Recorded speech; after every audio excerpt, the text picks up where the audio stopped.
Hello, good morning students. This is Rajesh Yadav and you are watching YouTube channel created by SPM Senior Secondary School, Bhadra Junjala. Students, this time is not favorable, so stay at home and be safe. But staying at home, don't waste your time. Study hard for the further examinations. Students, you studied about tense family in the previous video, but now you will study the chart of tenses and other things. So please look attentively toward the whiteboard and try to understand the whole of the chart of tense. Please look.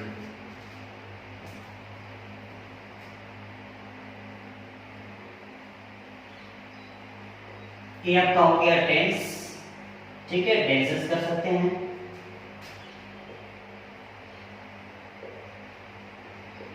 Present tense,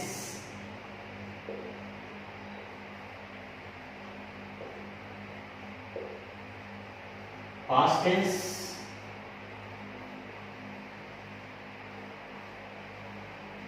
और future tense. Clear students? ध्यान से देखिएगा, अभी chart बना रहे हैं, फिर chart के बाद आगे भी आपको बताया जाएगा। तो टेंसेस में आपके मैंने आपको बताया था टेंस फैमिली में प्रेजेंट टेंस, पास्ट टेंस और फ्यूचर टेंस तीन हो गए, ठीक है। टेंस के तीनों लड़कों का नाम यहाँ पर लिख दिया गया। अब इनका जो परिवार पढ़ा है उनको भी हम लिखते जाएंगे। तो यहां पर हम कर देंगे प्रेजेंट इंडेफिनिट,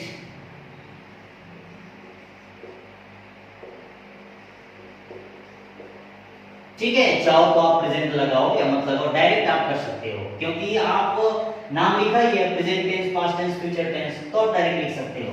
इंडेफिनिट यहां पर कर देंगे कंटिन्यूअस, ठीक है। यहां पर परफेक्ट,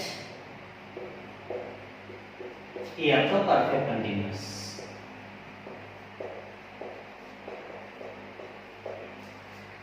ठीक है।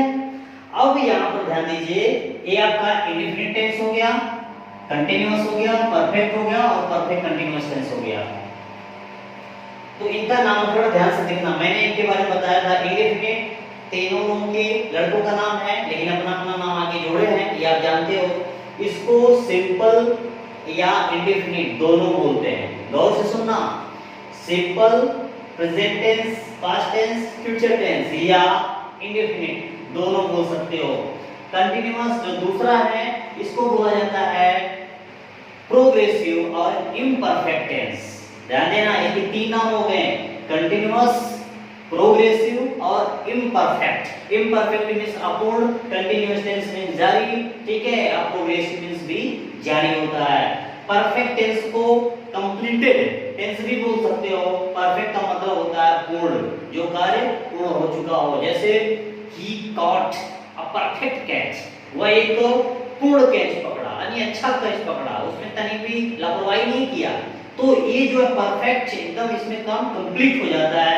परफेक्ट कंटीन्यूअस टेंस में कुछ काम समय के हिसाब से पूरा तो होता है, लेकिन पूरा होने की और अग्रसर भी रहता है, इसलिए इसको पूर्ण काल कहते हैं। ध्यान देना, पूर्ण काल। ते हो गया अनिश्चित या सामान्य टेंस, इसको कहते हैं जारी या पूर्ण टेंस, इसको आप काल बोल सकते हो, अपूर्ण काल, इसको पूर्ण काल, इसको पूर्ण काल, अर्थात कुछ पूर्ण और अपूर्ण भी रहता है।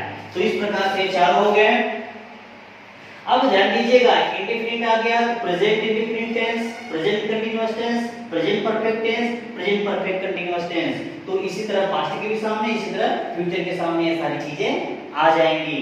तो सबसे पहले हम इंडेफिनिट टेंस की अगर बात लेते हैं, तो इंडेफिनिट टेंस में हमें क्या मिलता है? सबसे पहले पहचान। ध्यान दीजिएगा, हमें पहचान बहुत जरूरी है जानना। ये हो गया पहचान, क्लियर। अब अगर इसकी पहचान लें तो यहां पर आ जाएगा हिंदी क्रियाओं के अंत में,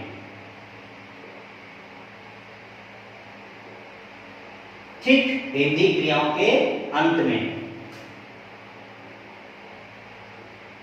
ता, ते, ती, क्लियर। हिंदी क्रियाओं के अंत में ता, ते, ती। अब यहां पर अब मैं प्रेजेंट टेंस की बात किया हूं, खाली प्रेजेंट की बात किया हूं, तो ये तो आपको मालूम ही है, हो,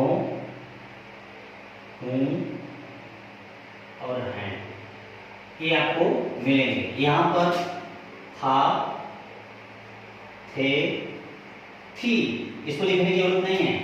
इधर हो जाएगा गा, गे और गी। ये तो आप जानते हैं, नॉर्मल सी बात है। तो अंत में ताते थी। अब यहाँ पे आपको हेल्पिंग वर्ब, हेल्पिंग वर्ब आप जानते ही हो, डू और डस। ठीक है, मेन वर्ब, मेन वर्ब के अंतर्गत ध्यान देना। तो इसमें मेन वर्ब में आपको फर्स्ट फॉर्म में एस, ईएस, आईएस या कभी कभी केवल डायरेक्ट ए भी होता है। ये इंडिफिनिट टेंस का है, यानी मैं प्रेजेंट टेंस की बात कर रहा हूं अभी। अब ध्यान दीजिएगा, ये आपका प्लूरल, ठीक है, ये आपका सिंगुलर। बताएंगे आगे। पास्ट टेंस में आ जाते हैं तो हिंदी क्रियाओं के अंत में क्या मिलेगा आपको? अब यहां पे लगा हुआ है, ध्यान देना। तो आ जाएगा ता, था, ती, थी, ते, थे। क्लियर? इसके अलावा भी आता है आ, ए और ई। ठीक है, अब इसमें हेल्पिंग वर्ब की बात अगर करते हैं तो हेल्पिंग वर्ब आती है कौन सी? डिड। अब किसके लिए? सिंगुलर प्लस प्लूरल के लिए। सब समझाऊंगा आपको। फिर उसके बाद मेन वर्ब की बात करते हैं। मेन वर्ब में अब यहाँ तो फर्स्ट फॉर्म लिख देते हैं, चाहो तो आप ऐसे लिख सकते हो, इसको आप ऐसे भी लिख सकते हो, first form plus second form. ठीक है, दोनों आगे पीछे भी कर सकते हो। फ्यूचर की बात करते हैं। हिंदी क्रिया के अंत में आपको मिल ही जा रहा है गा, गे, गी। हेल्पिंग वर्ब की बात करते हैं विल और शैल। ठीक है ना? अभी आपका हो गया सेकेंड प्लस थर्ड पर्सन, आई आपका हो गया फर्स्ट पर्सन। आगे बताएंगे आपको, ये आपका सेकेंड हो गया, ये आपका थर्ड हो गया। इधर आपका मेन वर्ब की बात करें तो मेन वर्ब आपको मिल जाएगा फर्स्ट फॉर्म। क्लियर? ये इंडिफिनिट टेंस की बात हो गई। अब गौर से जरा इसको समझ लेते हैं पहले, फिर उसके बाद इसको देखते हैं। प्रेजेंट इंडिफिनिट टेंस की बात हो रही है या सिंपल प्रेजेंट की बात हो रही है, तो पहचान। अब ध्यान दीजिएगा, यहाँ पहचान क्यों आ रही है? जब भी आप सेंटेंस को पहचानोगे, ध्यान दीजिए, सेंटेंस दो प्रकार से पहचाना जाता है। कितने प्रकार से? दो प्रकार से। पहला, ये या तो हिंदी में लिखा होगा या इंग्लिश में लिखा होगा। क्लियर हो गया? आप इंग्लिश पढ़ रहे हो तो अगर सेंटेंस इंग्लिश में लेगा तब भी आप उसको पहचानोगे। अगर सेंटेंस हिंदी में कहीं होगा, उसको इंग्लिश में ट्रांसलेट करना होगा, तब भी आपको पहचानना होगा। तो दो तरीके से पहचानते हैं। अब इसमें कैसे पहचानेंगे? अगर हिंदी का सेंटेंस होगा, ध्यान दीजिएगा, किसका सेंटेंस होगा? हिंदी का। तो मैंने एक शब्द लिखा हुआ है हिंदी क्रिया के अंत में। किसके अंत में? हिंदी क्रिया के अंत में। जब तक क्रिया की बात नहीं आएगी, जब तक वर्ब की बात नहीं आएगी, तब तक आप, ठीक है, अगर पहचान बता रहे हो तो वह गलत है। जैसे मैंने यहाँ पर लिख दिया ता, ते, ती, यहाँ का है, हो, हूं, हैं, हिंदी वाला बहुवचन का है। तो हिंदी क्रिया के अंत में ता, ते, ती आता है। जैसे राम पढ़ता है, ता है आ गया। तुम पढ़ते हो आ गया। सीता पढ़ती है, मैं पढ़ता हूं। तो इस प्रकार से ये जो पहचान है, देख रहे हो ना, ता, ते, ती, इसमें भी आया है। देखो ता, ते, ती, लेकिन ये वाला लग जाएगा इसके साथ, ये वाला लग जाएगा इसके साथ। सिंपल सी बात है, ये आप नॉर्मली पढ़ते आ रहे हो। लेकिन अब पहचान किस लिए आती है? जैसे मान लीजिए आपको 12 टेंसेस हैं, इतनी बड़ी फैमिली है, 12 टेंसेस का, ठीक है, बहुत सारे सेंटेंसेस होते हैं। जैसे अफर्मेटिव, नेगेटिव, इंट्रोगेटिव, नेगेटिव। कहीं पर आपको हिंदी में 12 में से 2-4 टेंसेस का कोई सेंटेंसेस देखने को मिल जाए तो आप कैसे पहचानेंगे? कंफ्यूजन हो जाएगा। एक ही टेंस रहता तो आप पहचान लेते कि यही है। ठीक है, जैसे आपको मेले में जाना है, मेले में जा रहे हो और आपका मित्र आपसे मिलने आने वाला है, ठीक है, वह बोला कि मैं आपसे मिलने आऊंगा, आप भी इसी टाइम को आ जाना। ठीक है, मेले में बहुत सारी भीड़ है, ठीक है, बहुत भीड़ है, 2000 4000 बड़ा मेला है, तो आप जाओगे कहाँ, ढूंढोगे कहाँ? मेले में तो पहुंच गए, लेकिन ढूंढ रहे, चारों तरफ ढूंढ रहे हो, आपका मित्र कहीं नहीं मिल रहा है। ढूंढते ढूंढते रात हो जाएगी, आपका मित्र नहीं मिलेगा, आप परेशान हो जाओगे। क्यों? क्योंकि उसने पहचान नहीं बताया, क्योंकि वह यह नहीं बताया कि हमें रहना कहाँ है, यानी मैं रहूंगा कहाँ, मेरा पोशाक कैसा है, मैं किस स्पॉट पे, किस जगह पे खड़ा रहूंगा। क्योंकि आप अभी मित्र से अपने मिले नहीं हो, ध्यान देना, फर्स्ट टाइम मिलने जा रहे हो, अभी इनसे भी मिले नहीं हो, मिले तो हो, रूबरू हुए हो, लेकिन बढ़िया ढंग से नहीं मिले हो। 9th में पढ़े हो, हल्के से ऐसे ही पढ़ लिए, आनंद नहीं आया। लेकिन 10th में आप पढ़ रहे हो, बोर्ड के स्टूडेंट हो, आपको जो है 2 मार्क्स देने वाला है, इसे थोड़ा डीपली आपको पढ़ना है। ठीक है, सिंपल वे में डीपली पढ़ना है। तो आपका मित्र फोन करके आपको कहेगा या किसी भी तरीके से आपको संदेश पहुंचाएगा कि मैं उस आम के पेड़ के नीचे, या मैं उस फला पेड़ के नीचे, या मैं उस मंदिर के पास, या मैं उस पुलिया के पास, जो भी एक स्पॉट बताएगा, एक पहचान बताएगा, बाइक पर बैठा हूँ और कुछ अपनी पहचान बताएगा, कैप लगाया हूँ, हाथ में ये वाली मोबाइल है, यानी पहचान तो बताएगा। तब आप उस मेले में दौड़ोगे नहीं, आप डायरेक्ट उस स्पॉट पे जाओगे, आम के पेड़ के नीचे, और अपने मित्र को देख लोगे और उससे मुलाकात करोगे, मेला घूमोगे और घर चले आओगे। क्लियर हुआ?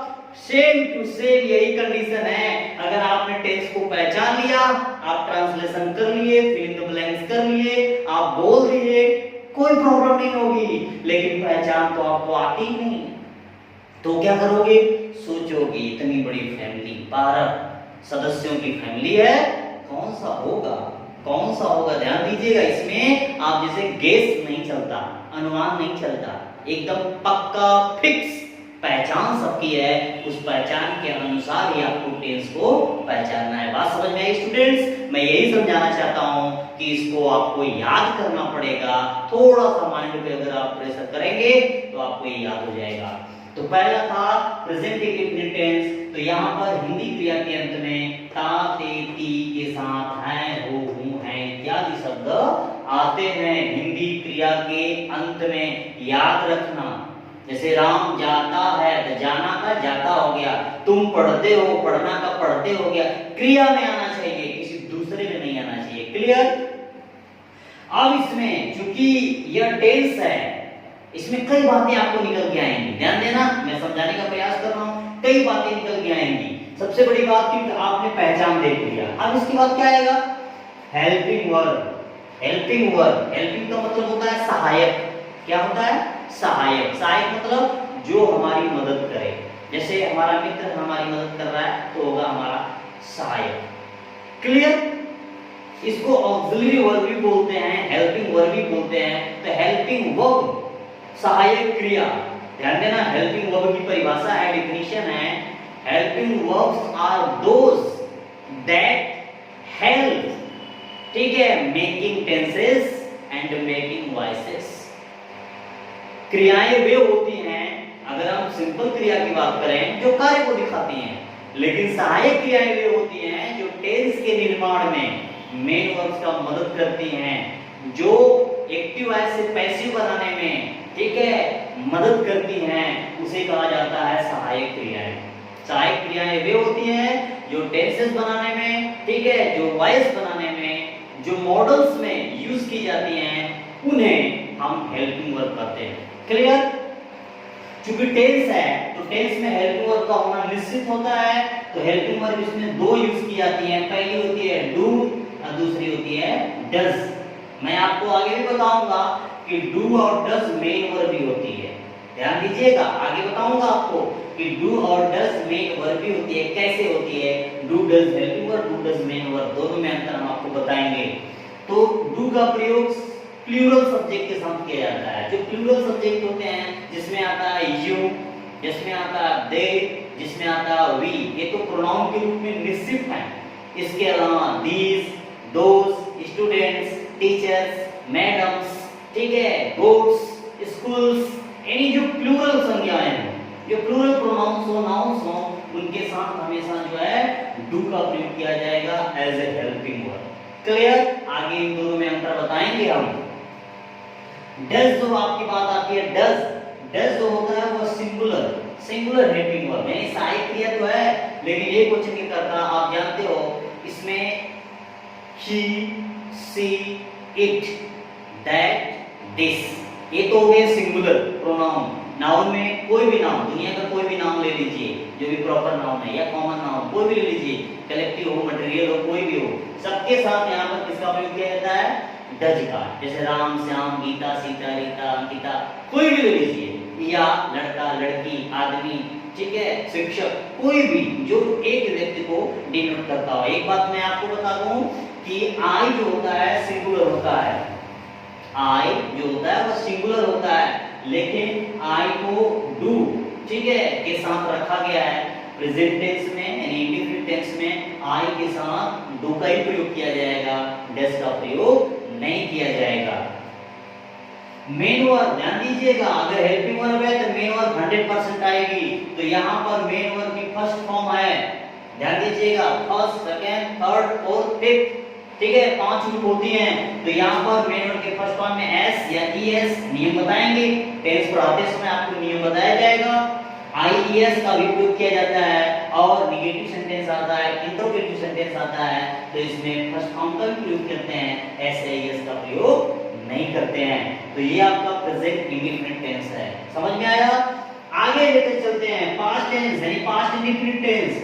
आपके सामने पहचान हिंदी क्रिया के अंत में का था, ती, ती, ते, ते, आ, ए, ई भी शब्द आते हैं। जैसे राम बाजार जाता था या राम बाजार गया, बच्चे बाजार गए, लड़की बाजार गई। क्लियर? ये जो होते हैं पास्ट टेंस को डिनोट करते हैं, बीते समय को डिनोट करते हैं, बीते हुई आदतों को, बीते हुई बातों को डिनोट करते हैं, इसलिए यह पास्ट टेंस कहलाते हैं। अगर हम परिभाषा की बात करें तो past tense denotes past time, only past habit, past thing, etc. Simple सी बात है। Present tense denotes present time, present habit, present thing, यानी वर्तमान समय, वर्तमान की बात को, आदत को, बातों को बताता है, और भूतकाल जो है वह बीते हुए समय के बात को, आदत को, घटना को बताने का काम करता है। तो पहचान हो गई। हेल्पिंग वर्ब डिड सिंगल, ध्यान दीजिएगा, यहाँ पे दो, यहाँ पे सिंगल अलिफा एक केवल मिलेगा आपको। तो हेल्पिंग वर्ब भी याद रखिए, किस टेंस में 2 है, किस टेंस में 1 है। तो यहाँ पर आपको डिड मिलेगा। डिड सिंगुलर एक वचन करता हूँ और बहुवचन करता हूँ, दोनों के साथ प्रयोग किया जाएगा। मुख्य क्रिया जो मेन वर्ब है फर्स्ट फॉर्म भी आती है और सेकंड फॉर्म भी आती है, और टेंस पढ़ाते समय बता दिया जाएगा। अफर्मेटिव आता है, वो वाले सेंटेंस आते हैं तो वहाँ पे सेकंड फॉर्म हो जाता है, ठीक है। नेगेटिव इंट्रोगेटिव आता है, इंट्रोगेटिव नेगेटिव आता है, तो वो आपका फर्स्ट फॉर्म हो जाता है। Third, future tense denotes future time, future action. एक बात मैं आपको स्टूडेंट्स बता देना चाहता हूँ, आगे बताऊंगा। मॉडर्न इंग्लिश में केवल 2 टेंस होते हैं, गौर से सुनिएगा, नई बात है। मॉडर्न इंग्लिश में प्रेजेंट टेंस और पास्ट टेंस 2 ही टेंस हैं। पहले से यही पढ़ाया जा रहा है कि 3 टेंस हैं, पहले पढ़ाया जाता था, लेकिन मॉडर्न इंग्लिश में 2 टेंस माने जाते हैं। इनको टेंस की श्रेणी में जरूर रखा गया है, लेकिन इनको कहा जाता है फ्यूचर, ठीक है, डिनोटिंग एक्शन, यानी भविष्य के कार्य को बताने वाले, ठीक है।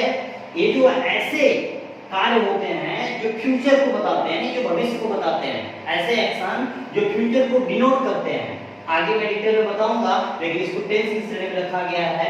पढ़ते हैं हम तो इसको इस तरह से पढ़ लेते हैं। पहचान हिंदी क्रिया के अंत में गागेगी, आप भी जानते हो, हेल्पिंग वर्ब विल और शैल, इसमें मेन वर्ब केवल फर्स्ट फॉर्म का प्रयोग किया जाता है। विल का प्रयोग अभी आपका प्रोनाउन जब पढ़ोगे आगे आपको बताएंगे, सेकंड पर्सन और थर्ड पर्सन। सेकंड पर्सन होता है यू, थर्ड पर्सन होता है ही, सी, इट, नेम, ठीक है, दिस, दैट, उनके साथ विल का प्रयोग किया जाएगा। आई और वी फर्स्ट पर्सन के प्रोनाउन कहलाते हैं, इनके साथ शैल का प्रयोग किया जाएगा, क्योंकि यहाँ पर एक वचन बहुवचन की बात नहीं होती है। क्लियर? यू आपका सेकंड पर्सन हो गया, बाकी ही, सी, इट ये आपके दे, आपके थर्ड पर्सन हो गए, और आई और वी फर्स्ट पर्सन हो गया। इसमें सिंगुलर प्लूरल का मैटर नहीं रहता है, आपको आगे डिटेल में बताया जाएगा। ये आपका था इंडेफिनिट, समझ में आ रहा है? इंडिफिनिट है। अब कंटीन्यूअस टेंस की बात आती है, बाकी वही है, पहचान की बात करते हैं। ठीक है, हिंदी क्रिया के अंत में है यहाँ पे लगा हुआ है, ध्यान दीजिएगा, है लगा हुआ है, यहाँ पे हो जाएगा रहा है, ठीक है, रही है, रहे हैं, रहे हो, ठीक है, रहा हूं,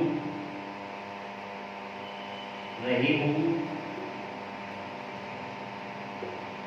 अब एक बात और ध्यान दीजिएगा, इसमें ए भी आता है, आ है, ए है और ई है,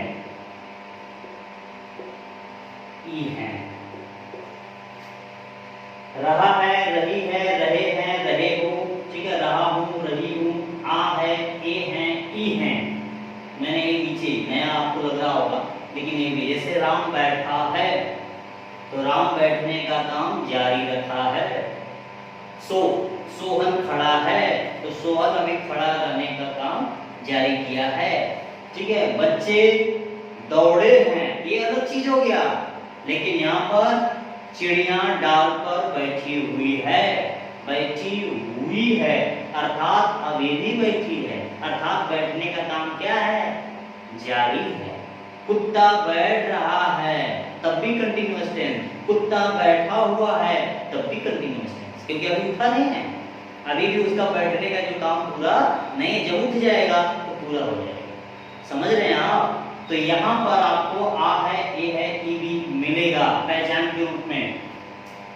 अगर हम हेल्पिंग वर्ब की बात करें तो यहाँ पर आपको पहचान मिल गई हेल्पिंग वर्ब। अगर मेन वर्ब की बात करें तो आपको इस तरह से मिलेगा, हेल्पिंग वर्ब यहाँ पर आपको मिलेगा, ठीक है, इज, एम और आर।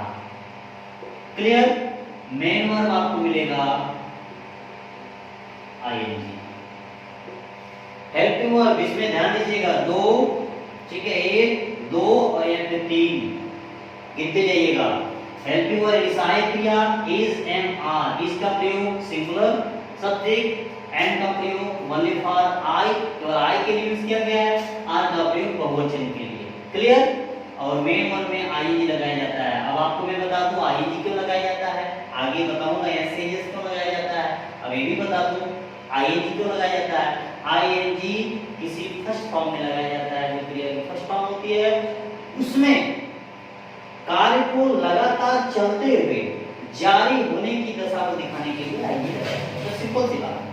वैसे आईएनजी का प्रयोग अनेक जगहों पे होता है, क्रिया में जो फर्स्ट फॉर्म में वर्ब में आप लगाते हो आईएनजी, जेरेंड भी बनता है उससे, ध्यान दीजिएगा, पार्टिसिपल भी बनता है, तो अलग चीजें हैं। यहाँ पर ये अलग चीज है, आपको ये बताई जा रही है कि काम को लगातार जारी दिखाने के लिए आईएनजी का प्रयोग किया जाता है। इसकी अगर बात करें तो वही बात यहाँ पर भी आ जाएगा, रहा, ठीक है, रही और रहे। जैसे रहा था, रही थी, रहे थे। क्लियर? लगा हुआ खाते थी, यही मिलेगा आपको, ये हिंदी वाला आपको सब में यही मिलेगा। इसमें आपको अगर करें हेल्पिंग वर्ब की बात लें तो हेल्पिंग वर्ब में सबसे पहले आता है was, फिर उसके बाद आता है वर। was जो होता है सिंगुलर सब्जेक्ट के साथ और आई के साथ, याद रखना, और ये जो होता है प्लूरल के साथ।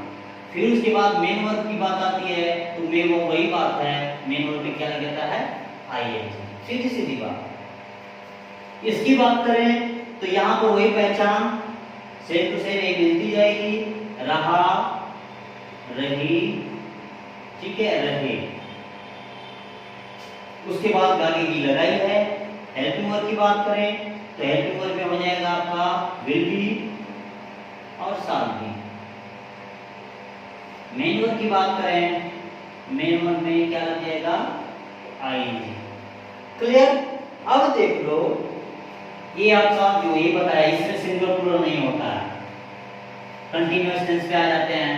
पहचान आपको मिल गई हिंदी क्रिया के अंत में, रहा है, रही है, रहे हैं, रहे हो, रहा हूं, रही हूं, आ है, ई है, ए है इत्यादि शब्द आते हैं। Helping verb is, am, are, इसका प्रयोग सिंगुलर सब्जेक्ट के लिए, एम का प्रयोग ओनली फॉर आई, ठीक है, आई के लिए, और आर का प्रयोग बहुवचन के लिए किया जाता है। क्योंकि इस टेंस में काम पूरा नहीं होता है, पूरा होने की ओर अग्रसर रहता है, इसलिए इसमें जो है वर्ब के साथ, फर्स्ट फॉर्म के साथ आईएनजी का प्रयोग किया जाता है। वही बात रहा था, रही थी, रहे थे, ठीक है, था, एक थे, ई थी, बैठा था, बैठी थी, बैठे हुए थे, ये भी पास्ट कंटीन्यूअस टेंस है। हेल्पिंग वर्ब was का प्रयोग सिंगुलर सब्जेक्ट और आई के साथ भी किया जाता है। आई, और से सुनिएगा, आई के साथ was का प्रयोग किया जाएगा, वर का नहीं। यहाँ पर वर की बात आती है, वर प्लूरल सब्जेक्ट के साथ आता है, और इसमें भी मेन वर्ब के साथ, ठीक है, आईएनजी का प्रयोग करते हैं, क्योंकि कार्य को जारी दिखाने के लिए। रहा, रही, रहे, यानी रहा होगा, रही होगी, रहे होंगे, रहा होऊंगा, ठीक है, ऐसे भी आता है। और इसकी जो हेल्पिंग वर्ब होती है विल बी और शैल बी, कोई प्रॉब्लम नहीं है। वही सेकंड और थर्ड पर्सन के साथ विल बी, फर्स्ट पर्सन के साथ शैल बी, इसमें भी मेन वर्ब के साथ क्या लगता है, आईएनजी। समझ में आया बच्चों? इस प्रकार से आपका ये चल रहा है टेंस, बढ़िया ढंग से आपको समझ में आना चाहिए। आपको थोड़ा सा हल्का सा नॉलेज आप लगाओगे, आपको सारा टेंस यही समझ में आ जाएगा, ज्यादा प्रॉब्लम नहीं होगी। अब परफेक्ट की बात आती है, वही बात कर लेते हैं, ठीक है। परफेक्ट में अगर लेते हैं पहचान, चुका है, ठीक है, चुकी है, बाकी है लगा हुआ है, चुके हैं, ठीक है, लिया है, दिया है, किया है, इत्यादि शब्द आते हैं। हेल्पिंग वर्ब हैज और हैड, ठीक। मेन वर्ब क्या मिलेगा, थर्ड फॉर्म। फिर वही बात यहां पर आते हैं पहचान में, यहां पर चुका था, चुकी थी, चुके थे, लिया था, दिया था, किया था, इत्यादि, जैसे वो आया। यहाँ पे हेल्पिंग वर्ब की बात करें, एक ही हेल्पिंग वर्ब है, एक छत्र राज करता है, सिंगुलर और प्लूरल दोनों के साथ। मेन वर्ब हमेशा यही होगा, ठीक है। वही बात यहाँ पर भी आती है, चुका होगा, चुकी होगी, ठीक है, चुके होंगे, चुका होगा, वही आ गया। फिर हेल्पिंग वर्ब की बात करते हैं तो विल हैव, शैल हैव।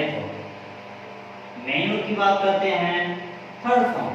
देखो सब सिंपल ही है, केवल आपको समझना है। यहाँ पर आ जाते हैं, यहाँ पे आ जाते हैं हिंदी क्रिया के अंत में एक शब्द यहाँ पे मैं जोड़ूंगा समय के साथ। गौर से देखना, यहाँ पर मैं एक शब्द जोड़ दिया समय के साथ, यहाँ पर भी जोड़ देता हूँ समय के साथ, यहाँ पर भी जोड़ देता हूँ समय के साथ।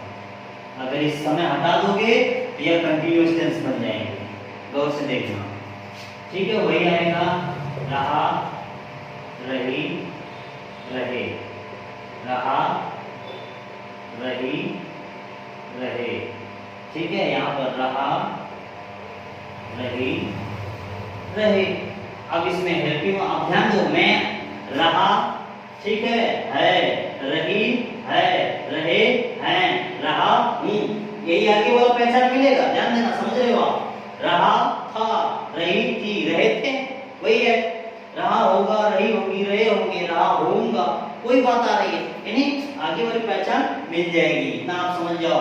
फिर उसके बाद आता है, इसमें हेल्पिंग वर्ब की बात करते हैं और मेन वर्ब की बात करते हैं। इसमें भी हेल्पिंग वर्ब और मेन वर्ब, इसमें भी हेल्पिंग वर्ब और मेन वर्ब की बात होती है। तो हेल्पिंग वर्ब के रूप में आप जानते ही उसका हैज बीन, यहाँ पे आ जाता है हैव बीन। मेन वर्ब वही बात आ गई, ठीक है। फिर यहाँ पे आते हैं हैड बीन, यहाँ पे आ जाते हैं तो आईएनजी लगा दीजिए, यहाँ पे आ जाते हैं तो विल हैव बीन, ठीक है, फिर उसके बाद shall have been, ठीक है, मेन वर्ब में ing लगा देंगे।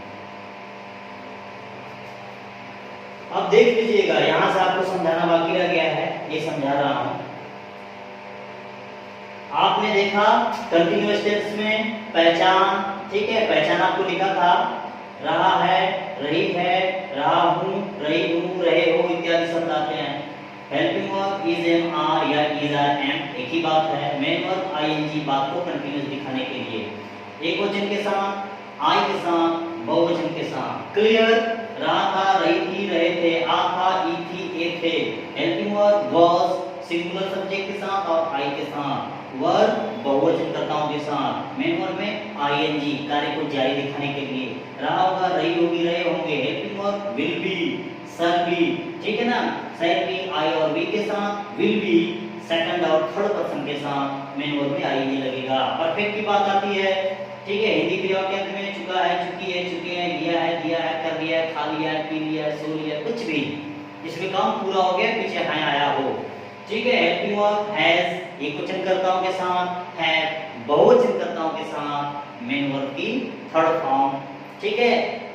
यहां ध्यान दीजिएगा, अभी आप गौर से देखो, यहाँ फर्स्ट भी आया, सेकंड भी आया, आईएनजी वाला भी आया और थर्ड फॉर्म भी आया, यानी तीनों परफेक्ट में थर्ड आएगा, तीनों कंटीन्यूअस टेंस में आईएनजी आएगी और तीनों, ठीक है ना, जो इंडेफिनिट है उसमें फर्स्ट फॉर्म जरूर मिलेगा। तो यहाँ पर आपने देख लिया, फिर चुका था, चुकी थी, चुके थे, लिया था, दिया था, किया था, है सब्जेक्ट के रूप में। आपको चाहे एक वचन का मिले चाहे बहुवचन का मिले सब्जेक्ट, आपको केवल हेल्पिंग वर्ब के रूप में यहाँ पर ऐड मिलेगा। तो दोनों कर्ताओं के साथ प्रयोग किया जाता है। क्रिया की तीसरी अवस्था हमेशा आती है, चुका होगा, चुकी होगी, चुके होंगे, ठीक है, चुकी होगी, चुकी होंगी, चुका होऊंगा, ऐसे भी आता है। करता रहेगा, खाता रहेगा, पीता रहेगा, ऐसे भी सेंटेंसेस में आते हैं। टेंस पढ़ाते समय आपको बताऊंगा। Helping verb will have, shall have second और थर्ड पर्सन के साथ, फर्स्ट पर्सन के साथ और वर्ब की थर्ड फॉर्म आती है। परफेक्ट कंटीन्यूअस टेंस एक चीज मैंने लिख दिया है, समय के साथ समय बताने के लिए दो प्रीपोजिशन का यूज किया जाता है। मैं बता दे रहा हूं, फॉर और सिंस। किसका किसका प्रयोग किया जाता है? फॉर और सिंस। याद रखना, यहां पे मैं लिख देता हूं फॉर और सिंस, ठीक। फॉर का प्रयोग अनिश्चित समय को दिखाने के लिए, यानी जिसको आप पीरियड ऑफ टाइम बोलते हो, और सिंस का प्रयोग निश्चित समय को दिखाने के लिए, जिसको आप पॉइंट ऑफ टाइम बताते हो। एक उदाहरण बता रहा हूं, राम 2 घंटे से खेल रहा है। राम 2 घंटे से खेल रहा है। तो 2 घंटे मतलब मान लीजिए 6 बजे उठा है और 6 बज के जो नाइट होने वाली है शाम, उसके बीच में 2 घंटे कहीं भी हो सकता है। ये तो नहीं बताया ना, दोपहर के 2 घंटे, शाम के 2 घंटे, सुबह के 2 घंटे, नहीं बोला। उसने बोल दिया राम 2 घंटे से खेल रहा है।